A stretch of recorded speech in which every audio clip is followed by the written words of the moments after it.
Well, that intro went well. What just happened?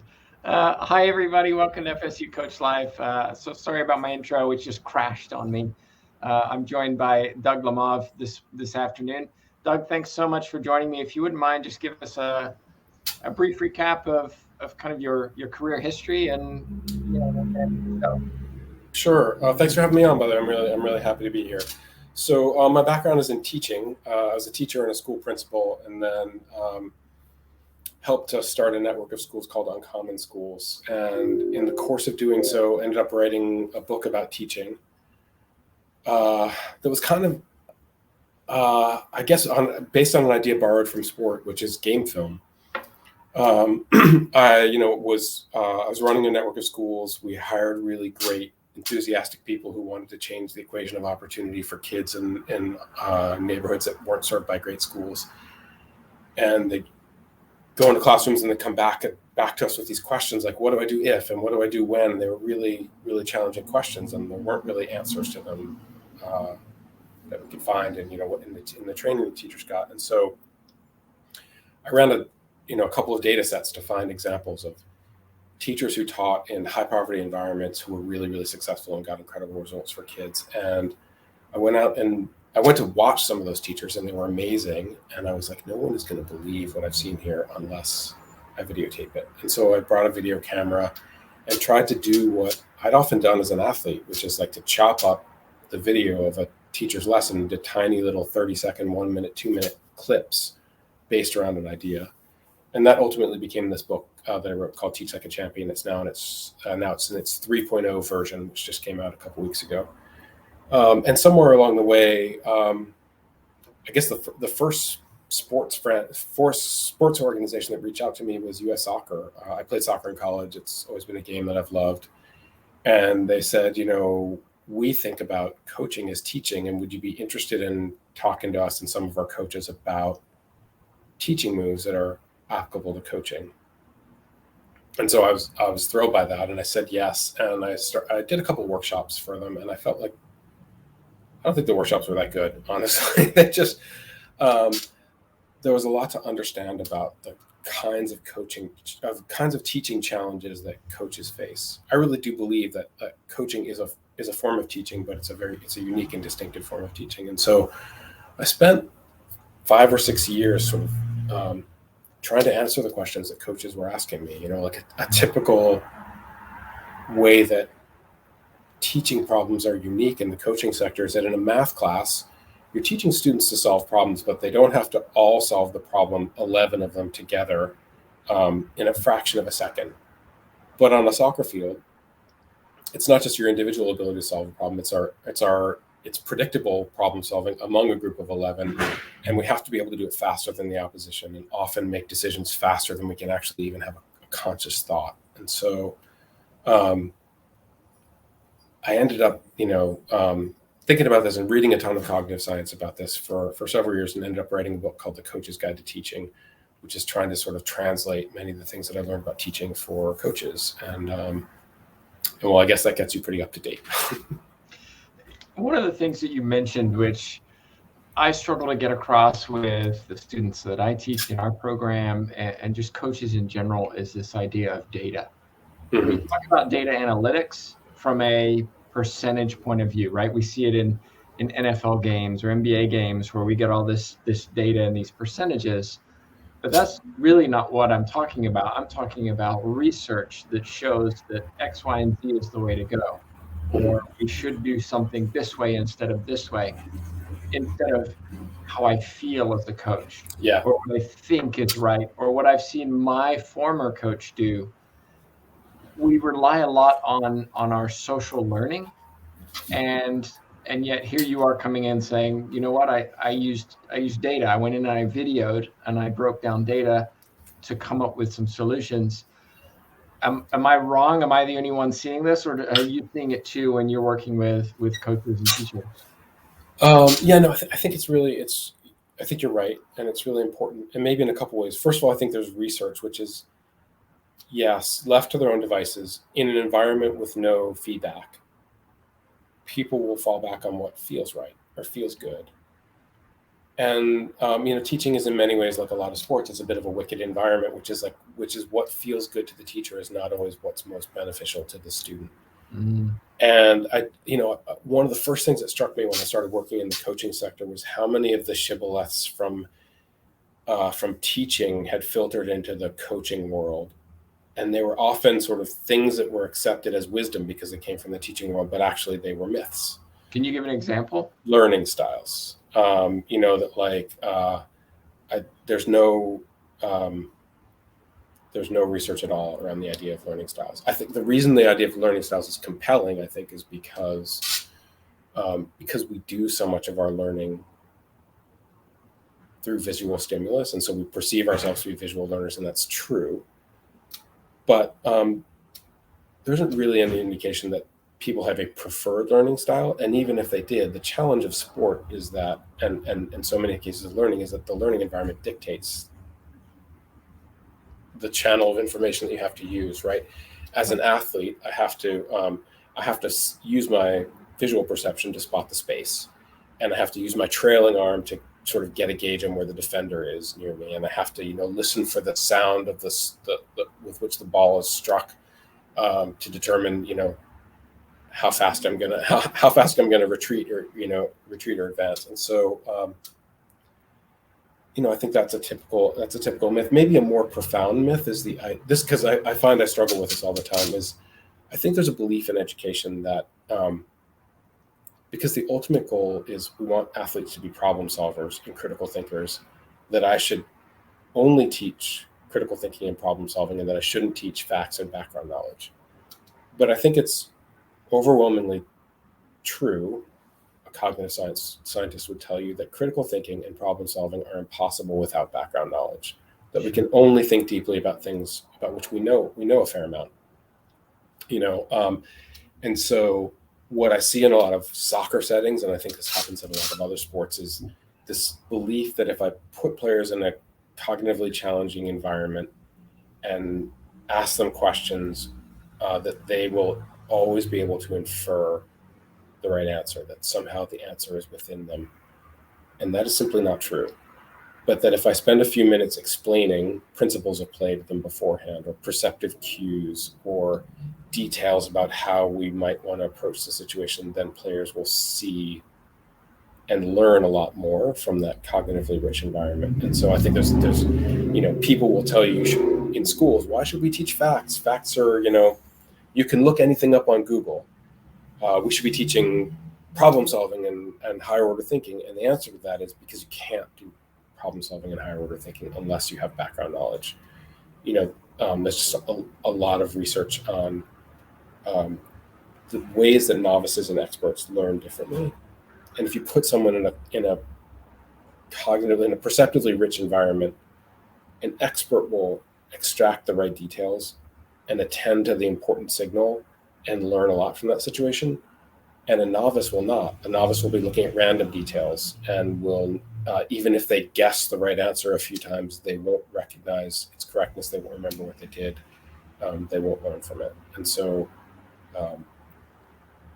more emphasis on background knowledge, I think, is also critically important in helping athletes succeed in the sports setting. So maybe those are a couple of examples of those kinds of just like myths that get passed down. Sure. Well, and in following that, then coaches shouldn't just be asking the why, they should also be explaining it after the fact to provide the athlete with the cues, with the knowledge necessary to make that decision later, rather than why, I'm going to ask the critical thinking question, I'm going to get that response, but then we're just going to stop there, as opposed to, okay, let me break down the answer. You got the right answer, but let me break down the answer, why this is the right answer, so that they understand it moving forward. I think people often confuse questioning, which is really important for athletes to develop understanding, with discovery. And I think that questioning can have a lot of different purposes.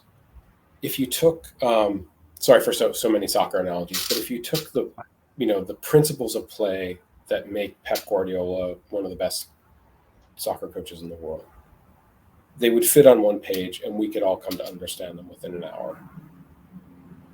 What's challenging is taking these principles of play and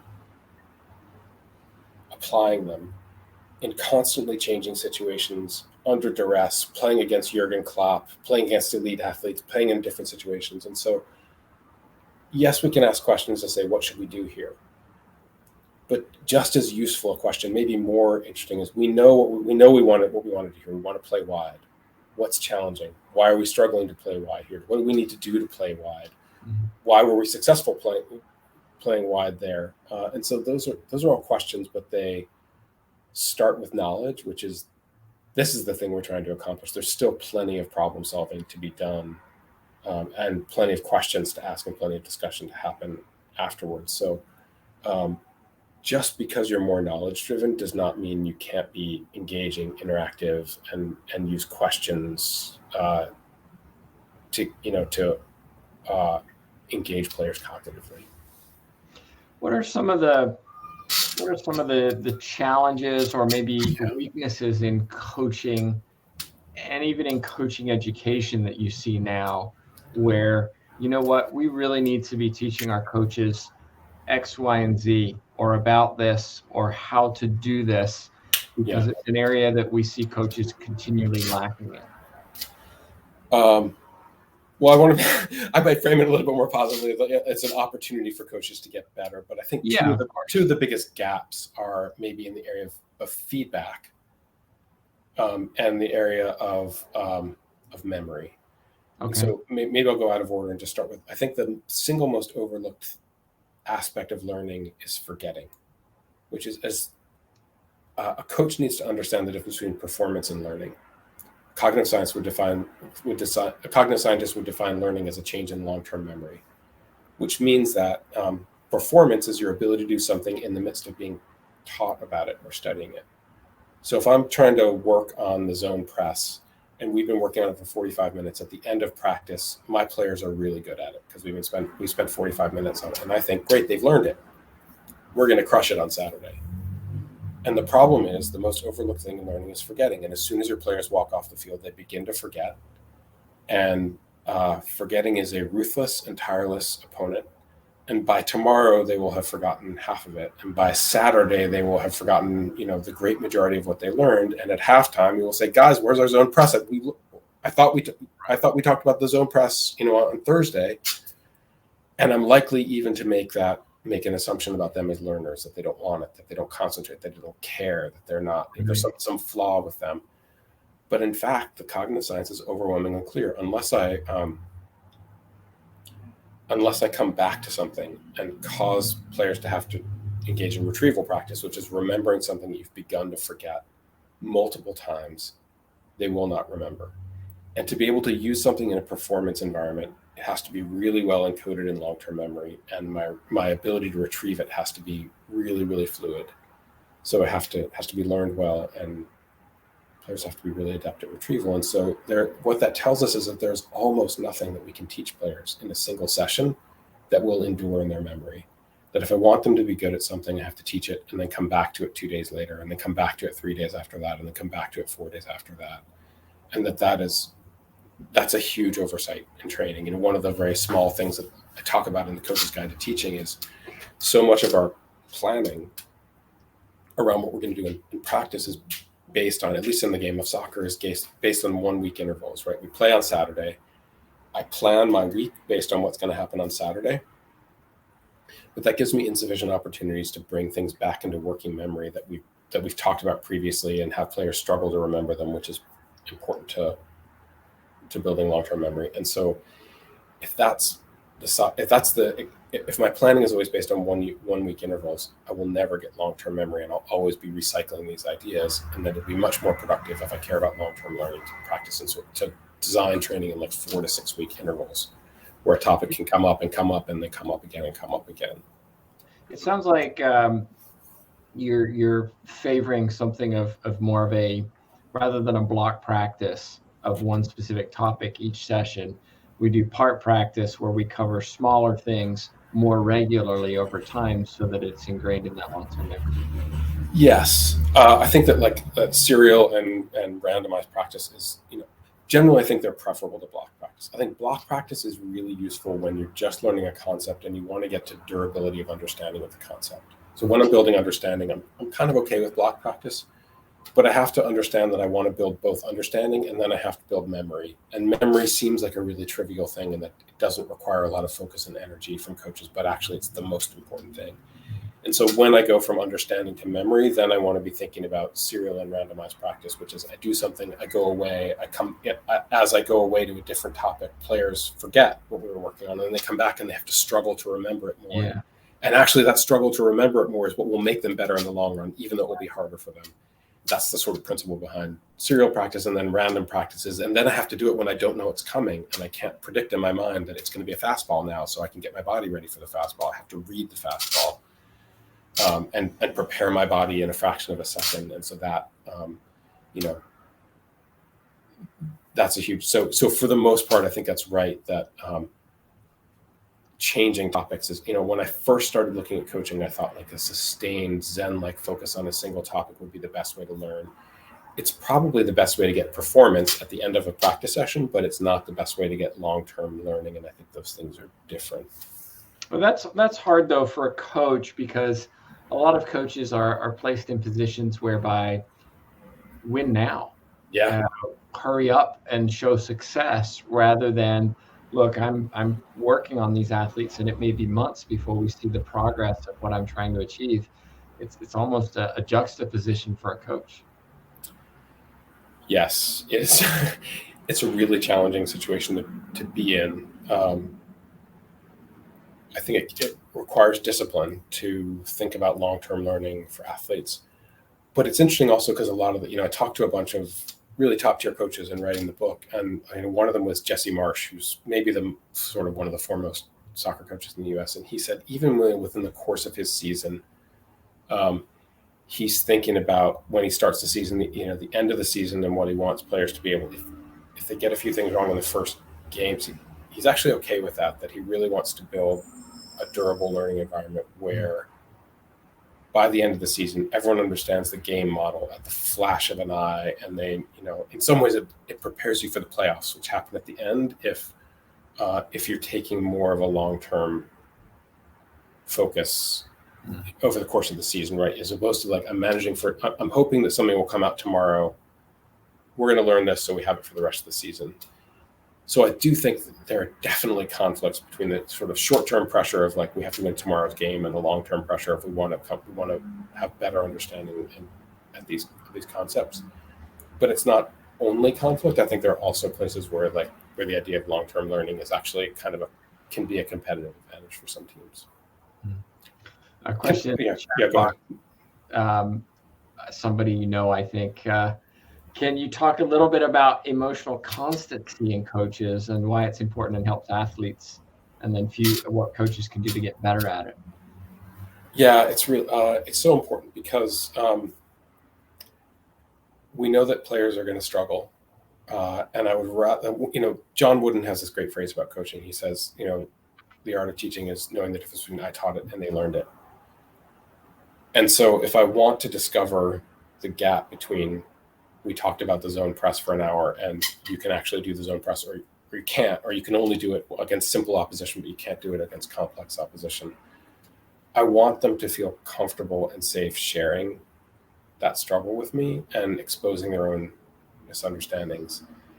Because if the response is you struggle and I'm like, I thought we talked about this already, then that's a disincentive to expose your mistake. And look, if you don't understand, it's going to come out. It's just a question of whether it comes out in practice on Wednesday or in the game on Saturday.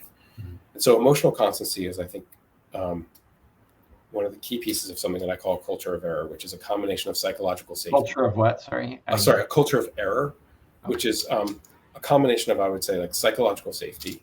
It's safe to make a mistake. I'm not going to shout at you. I'm not going to become mad at you for struggling to learn something if it's good faith error. And valuing the opportunity of errors as a learning opportunity, which is great. I'm so glad we made that mistake. It's something we're really going to know. It's one of the subtleties we're going to need to know for Saturday. So let's study it now and let's understand why that happens so we can get better. And so when I can be emotionally constant and calm, it doesn't mean I have to be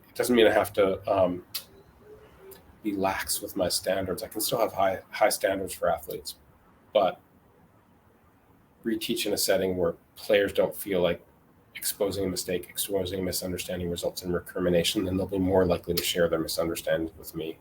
We can fix them more easily. The learning in that situation will be less defensive, and I think that in the long run, that's going to be a much more effective learning environment. And maybe that question also kind of transitioned. You had asked about sort of a couple of areas that were gaps for coaches, and the other thing I just wanted to point out was in the area of feedback. And I would define feedback as, so you teach something, athletes try it, and then you give them feedback on their performance, which is you're telling people how they did it and idea Right. you asked them to practice. I think so much of feedback happens in opposition to the things we know about human cognitive architecture, which is essentially the difference between working memory and long-term memory. So working memory is the site of conscious thought. Any thought that you're conscious, that you're aware that you're having, is probably happening in working memory. Your working memory is incredibly profoundly insightful. It gave us Hamlet and penicillin, but it also has some severe limitations. And one of them is that it's tiny, and I can only hold a very small number of things in my working memory at any given time. It's like a glass of water, and if I try and pour too much into it, something comes out the other side.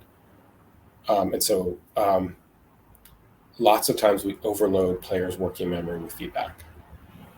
So I'm working on building out of the back with my soccer players, and I say something like, okay, guys, when we're building out of the back, we need, they're playing pause. Guys, that was good, but when we're building out of the back, the ball needs to be struck on the ground at pace, because the goal is to move the opposition side to side and expose gaps in their defensive alignment. So ball struck fast on the ground at pace, and it has to be struck to the back foot so we can receive it open up with our eyes up facing the opposition. And wing backs, we've got to be high to create opportunities to press up the field. Ready, go, right? Mm. I just gave a ton of pieces of feedback to it. I gave players all that feedback because I'm trying to make them better faster. But the result is an overload on working memory. Can I keep all those things in my working memory at once? Absolutely, I cannot. So what happens to athletes? What happens to athletes when they... Yeah, go ahead. Sorry to interrupt you. One of the things that you said, which I thought was interesting, is you started with "that was good."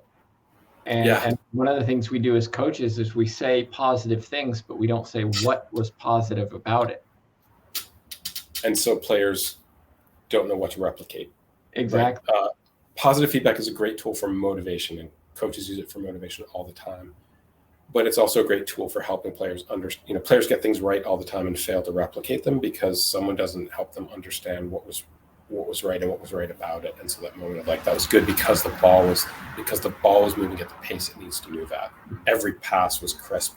Let me see more of that go. Right. That does two things. It gives players the opportunity to replicate their success and be aware of what caused them to be successful. But it also tells them when they're practicing one thing to focus on. And so the problem with giving people 5 pieces of feedback is, then they start practicing. What happens? Either I'm trying to think of 5 things at once, which means I can't really concentrate on anything. I can't use any of the feedback. Or every player chooses one thing at random to focus on. And I don't know the thing that they've chosen to focus on, so I can't tell them whether they're doing it well. And at the next stoppage, I have to repeat the same 5 points over and over again. So, I think if I was going to isolate one phrase in the book that I think is most useful for coaches, it's a phrase that a rugby coach in New Zealand said to me. He said, if you chase 5 rabbits, you catch none. And we do that to athletes all the time with feedback, right? Here are 5 things to think about, go do it. And they're not catching any rabbits. It seems like it's slower, but it's actually faster. If I'm building out of the back, say pause. Guys, when we're building out of the back, every ball has to be struck at pace quickly. So we move the opposition side to side. 2 minutes, let me see that. Every pass struck at pace, go. Right. And then at the next stoppage, I'm like, yeah, I like it. And the ball should be on the ground. So now let's try and add that piece, go. Right. And then players are concentrating on one thing. I can tell them whether it's successful. Yes, that's what we're looking for. That's the pace of pass that we want. And I can help them understand whether they're doing it effectively. And so I just think like these moments when athletes' working memories are overloaded by our feedback are chronic. They happen through a best of intentions, that we're trying to accelerate the rate of learning, but they're chronic, and they have the perverse outcome of what we want, which is they decelerate learning instead of accelerating it. I just came back from racquetball's U.S. Open, and I do broadcasting for the women's tour, and so I get to sit front and center. And oftentimes I'm sitting right next to the coach and athlete, and get to hear and see everything that goes on. And I bring those experiences back into my teaching. One of the things that I see a lot of coaches doing, they take a timeout. The player has 1 minute to get as much instruction as possible. And here the coach comes full of energy and excitement and then spends an entire minute talking Mhm. about what you just said. You got to do this. I want to see this. I want to see that. I've wondered why coaches do that. And at some point, I wondered, is the coach doing that because they feel like they have to do or say something in order to justify their fee? Mhm. People are watching. I'm supposed to be the coach. I'm supposed to solve all these problems. So let me just Yeah. out Or even, knowledge as opposed to do what the athlete really needs, which is sometimes one thing, as yeah. you alluded to, and that's all that's necessary. Or even just like, it's so hard to exert self-discipline and to see so many things going on, right? You see 10 things going on, but the challenge is really to identify the one or two things that will help the most, especially in the middle of performance, when like the first thing on our mind should be first do no harm. Right. Yeah, um, and I've heard it. Oh, they're trying to earn their fee. They're trying to justify their yeah, salary. I hear those phrases of they're being very active. They're being very yeah, busy in order to maybe get people to believe that they yeah. should be paid. Well, I think so, or it could be trying to justify their fee. It could be more like best intentions. I want to help this person, and I see them in a moment of duress, and I want to help them, or I want to be successful as a coach. I think there's ego involved also. I think, Very much. I give this, I describe this case study, which is like, here are two youth coaches. One of them spends the week preparing his team really well, uh, for preparing her team really well for the game on Saturday, and they've anticipated some of the things the opposition is going to do. They've orchestrated the things that they're going to work on. They execute really well. She's silent on the sideline, and the team wins. And she walks out to her car after the game, and she overhears a parent say, "Wow, the kids were great today. The coach didn't have to do anything." Option B is the team is decently prepared, but not perfectly prepared, and they're struggling to execute the things that they wanted to execute, and the coach is shouting on the sideline and you know screaming things to the players and dramatically walk pacing up and down and makes a key substitution at the end, and they pull out the victory at the end through the substitution. And in the parking lot at the end, um, the coach overhears she overhears the parents saying, um, wow, coach really pulled one out today for the kids. Which one of those is better coaching? Which one of those soothes your ego, right? One case the coach gets all the credit, and the other case is actually better coaching. But I just think like one of the very legit, people take pride in their work with good reason. They want to be successful. I just think this challenge of managing wanting to be perceived as the source of athlete success is a real challenge for.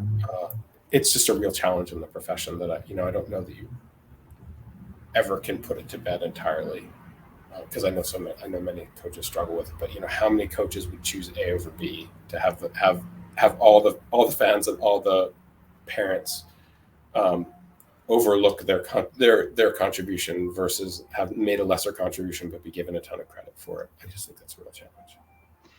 In just kind of summarizing, when we look at coach education, we have a responsibility, myself and anyone else in coach education, to give our students the best knowledge and opportunity to learn to be great coaches.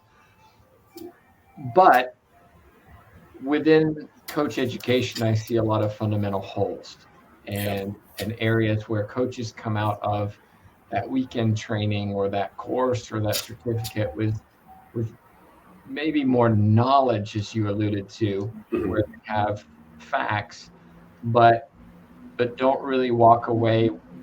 being better coaches. Where do we need to focus our efforts in order to ensure that those coaches coming out are maybe more challenged to be self-learners, Mm. opposed to what typically I see in a lot of clinics where coaches have to go. They need the credit hours, they need the accreditation hours, whatever they need, and it's a do I have to go? And then Yeah. when they go, oh, I already know this stuff anyway, and out the door they go. I'm good for another year. Yeah. Where do we really need to emphasize or help coaches, given the fact that a lot of them are not motivated to learn more content?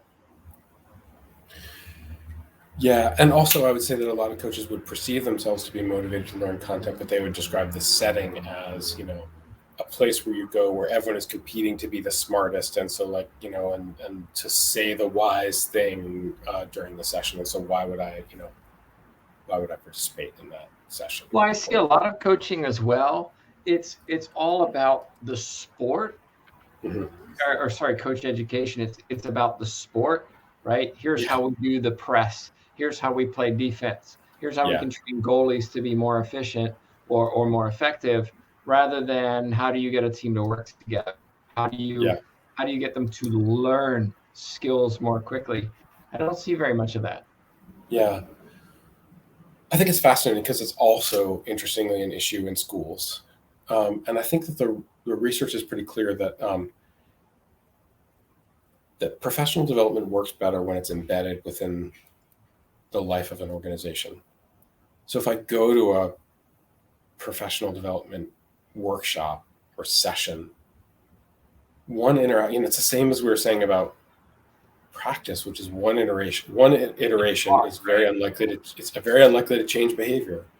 What I need is for it to be embedded in conver- either in like observation and supervision. So like we talk about this idea of like we're all going to work on our feedback, and then the director of coaching in my club says, "Oh, I'll come watch you and give you feedback on your feedback," and then I'll come again and sort of sustains the focus and sends an email. "Oh, I saw Tim's session yesterday. He did such a great job with feedback. Here's a little clip of him doing it. Love how hard we're all working on this." That when professional development is embedded within the culture of an organization, it has the hope of changing behavior, and when it's not, it's much less likely to. And so, like, how do we build sustained interactions around learning for coaches? I think that's a real challenge. I think that Yeah, I'm exploring kind of the idea of mentorship programs where yeah, even if it's not an in-person environment, it is a position whereby we have a long-term relationship where we can work one-on-one, as opposed to, as you alluded to, and I did it. I was a teacher, and then I became an assessor of teachers. We go into the schools. It's a one-time shot. Here's the report. yeah, Well done, or terrible, or you need right, work, whatever it is. Bye. I'll never see you again. It really doesn't give us a true perspective of what they're doing well and what their areas they need to improve on, because it's very canned, it's very rehearsed. yeah. A colleague of mine who was a really great school principal once said to me, accountability is a bad word to most people. But accountability to me he said, is a good word and a beautiful word. Accountability to me is helping people to do to follow through on the things that they said they wanted to do. And so he said, my meetings with my teachers are, um, it starts with last time we were together, you said you were working on or you wanted to work on this. How's it going? What can you show me to tell me about your progress and the things you've tried? Let's talk about what the things that you think are barriers to doing this. But a lot of what he said was I hope that it feels loving to my teachers, but what it is accountability, which is you said you were working on this. How's it forcing a conversation about a thing you said you wanted to prioritize, and causing it to be constantly at the top of your attention and to help you resist distraction.